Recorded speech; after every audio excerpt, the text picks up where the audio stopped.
Hi everyone, welcome back to my channel and welcome to my first DCS helicopter video. This is going to be a bit of an informative video, just talking about the basics of controls and stuff. We're not gonna do anything advanced. What we're going to do is we're going to remove the parking brake by depressing our pedals. And before we release the tail wheel, I'm gonna go over a couple of things. So the chopper has the joystick, as you can see on the screen, and I can move it around. This is called the cyclic control. It has a forward-backwards axis and a sideways axis. Then you have the collective, which is that thing right over there on the left of the seat. As you can see, I'm touching it.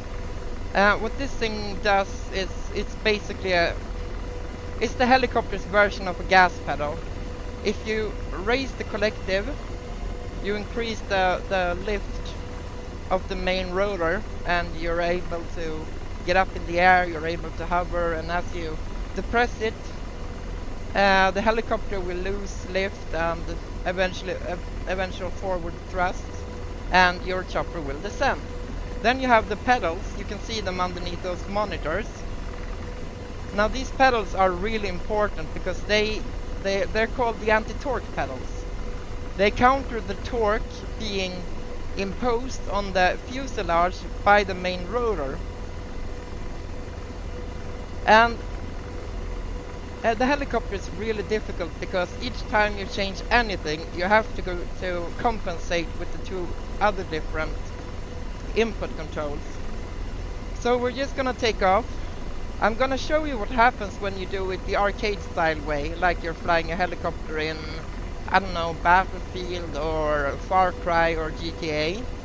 So we're gonna start off. I'm gonna take my feet off the pedals. I'm gonna release the tail wheel, and then I'm gonna just raise the collective, and we'll see what happens.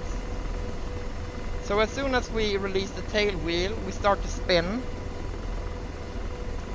This is something we usually counter with the pedals. It's not really detrimental right now, but let's just raise the collective and see what happens. So we're pushing it up to about 110%. 110. As you can see, we just start to spin, and we're going to compensate for that extra torque on the fuselage by moving our pedals. So as you can see, we stop spinning, and this is really sensitive stuff. You have to find the absolute sweet spot every time you touch another input. There we go. So we have, as you can see, the little square with a 13 within it. That indicates that our attitude hold is on. We can take that off, and the chopper is just gonna go cattywampus. It's gonna do whatever it does when you're not holding the controls. It's gonna start spinning, and it's gonna lose altitude, probably. No, we're actually climbing. So what we want to do now, in order to stabilize it, we first want to control our yaw by using our pedals to stop the spin. And as we're stopping the spin, we're going to tilt further upwards, which is going to send us into basically reverse. So we have to pull down on the cyclic control. That would be the joystick, and we're gonna compensate on the pedals, the anti-torque, and we're suddenly basically hovering without any form of hold mode or trim. All we're doing is just adjusting inputs and trying to balance them. So if I engage the attitude hold now, I can let go of the joystick, but I have to keep my pedals tuned in, otherwise this happens, and that's not good. So there we are. And now, if we want to land, we don't really want to hover at 3,500 feet, because if we descend too slowly, if we're flying forwards too slowly and we descend too quick, we're going to enter something called a vortex ring state, which is essentially a helicopter's version of stalling. I'm gonna explain that in a later video, but for now, if we just lower the collective too fast and start to descend, we're going to lose all lift in the inner portion of the rotor blades, and we're just gonna crash straight down. There are ways to get out of a VRS, but I'm not gonna go through them today. So what we want to do, we've lowered our collective to about 75%, which keeps us at a pretty level altitude. But we want to lose all this 4,100 feet altitude. We want to descend so we can land on this airstrip. So we're tilting the chopper forwards, and we're removing the attitude hold. And as you can see on the right of the HUD, we're kind of quickly descending right now. We're about 125 knots as well. So we're gonna circle around. We're gonna drop to about 2,500 before we start to turn around. Now, I'm not an expert on this. This is just a number I'm pulling out of my ass, but that's what I'm aiming for. So we're turning a bit. We're pulling the joystick slightly to the right, and we're helping steer with our pedals. So this is a pretty good turn. As you can see, we're still descending. We just passed 2,000 feet. And we should see the airstrip soon. It's just an 180 turn. It's nothing fancy or complicated. There it is, straight ahead. So now we're descending, but we're still way too freaking fast to land, despite being able to do a rolling land on the AH-64. So what we're doing is we're pulling the stick backwards to create backwards thrust or reverse thrust in order to lower our speed without climbing too much. So we're adjusting with the pedals, and now we're down at 75, 70 knots, and that's pretty good. So we're gonna lower the collective just a bit more, and we're still way too high to land just straight up. We're lowering it a bit more, and we're getting some more reverse thrust.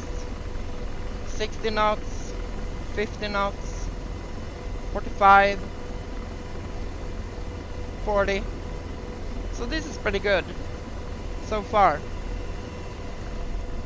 And as soon as we get below 40 knots, I'm gonna engage the attitude hold, because this will allow us to take a breather and figure out what we're doing next, because we are just slowly drifting forwards. So what we want to do now is we want to take another half circle around the airport. So we're gonna remove the attitude hold. We're gonna push forward in order to descend a bit. We're at 2,000 feet. We're gonna slightly reduce our collective, and we're gonna go for another turn at let's try 1,000 feet.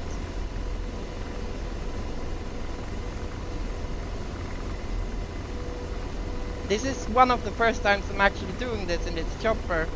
So, and I have no experience of helicopter sims since earlier or in other helicopters in this game. So I'm really new to this. I just read up on the theories of how to fly this beast, and I think it's going pretty well. So we're using our stick and our pedals to make this turn,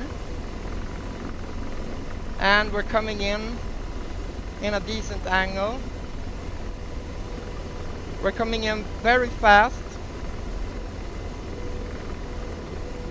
but we can manage. So now we're really low, but we're really fast.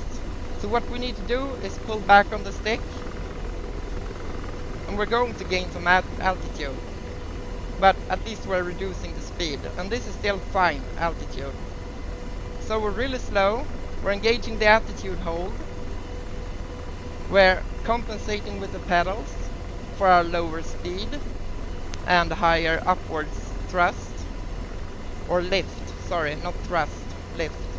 So we're at 26 knots, we see our landing spot right down there. We're losing the collective even more. We're compensating with the pedals. Let's slow down a bit more.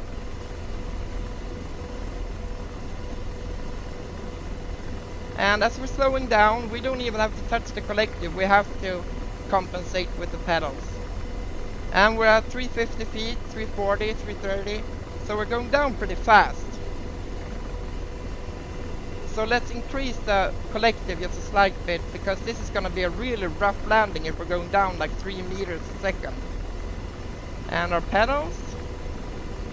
And we're going down quite slow. Just tap on the collective. And we're going down real smooth. So we're at 10 feet, 30 feet, 20 feet.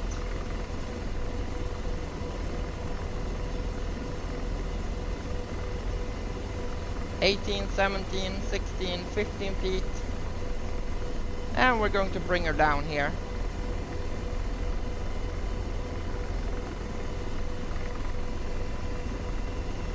That was a really smooth landing. Now we're just setting the collective to the ground, we're applying brakes, and we're going to lock the tail wheel if we can. Yeah, I honestly have no idea how to lock the tail wheel, but yeah. So that's basically how you take off with the chopper, how you circle the airbase, and how you land. It's really difficult to get everything right at the same time, because there's so many controls to have to worry about, but I mean, if I can learn it, so can you. So thank you for watching this video. If you like it, please like and subscribe. If you want to see some other content or have anything funny or anything, just leave a comment, and I always read every single comment, so yeah, you're gonna get an answer if it warrants it. I'll see you back tomorrow. Bye!